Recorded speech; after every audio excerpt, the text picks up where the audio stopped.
The sun was just beginning to rise over the beautiful beaches of Kauai, Hawaii. The waves were calm, the air was fresh, and 13-year-old Bethany Hamilton couldn't wait to get into the water. For her, surfing wasn't just a sport, it was life. She had been riding waves since the age of 5. Her parents were surfers, and she grew up with salt in her hair and the sound of the ocean in her heart. That morning, on October 31st, 2003, Bethany grabbed her surfboard and met her best friend Alana Blanchard, along with Alana's father and brother. They paddled out into the blue water, laughing and waiting for the perfect wave. It was just another beautiful day in paradise, or so she thought. While lying flat on her board, Bethany had her left arm dangling in the water.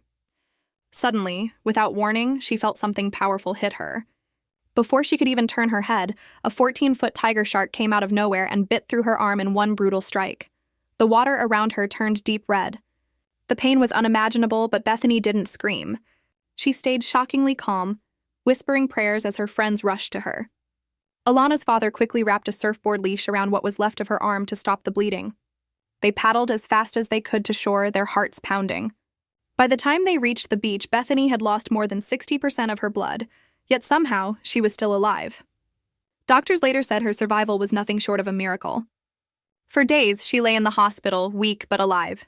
Everyone thought her surfing career was over. After all, how could someone surf with just one arm? But Bethany didn't see herself as a victim.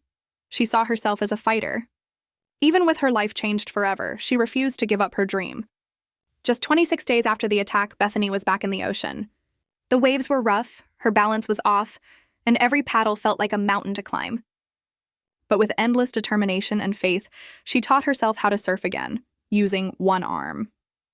She redesigned her board with a special handle, trained her body to balance differently, and adapted to the impossible. Her comeback wasn't easy. People doubted her. Reporters asked if she was doing it just for attention. But Bethany didn't care about fame, she cared about passion. She kept training, failing, learning, and improving. 2 years later, in 2005, she entered her first national surfing competition and won. The crowd erupted in applause. The girl who had lost an arm to a shark had just defeated the ocean itself. Bethany's story spread across the world. She appeared on TV shows, news channels, and documentaries.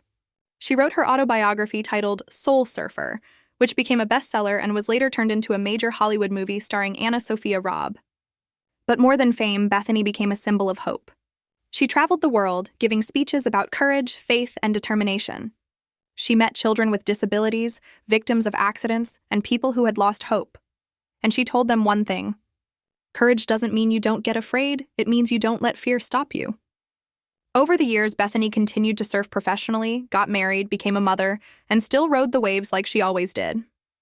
She proved that you can lose an arm, but never your spirit. Her story reminds us all that life can take everything from you in one moment, but what truly defines you is how you fight back. Bethany Hamilton didn't just survive the shark attack, she conquered it. And in doing so, she became an inspiration to the entire world.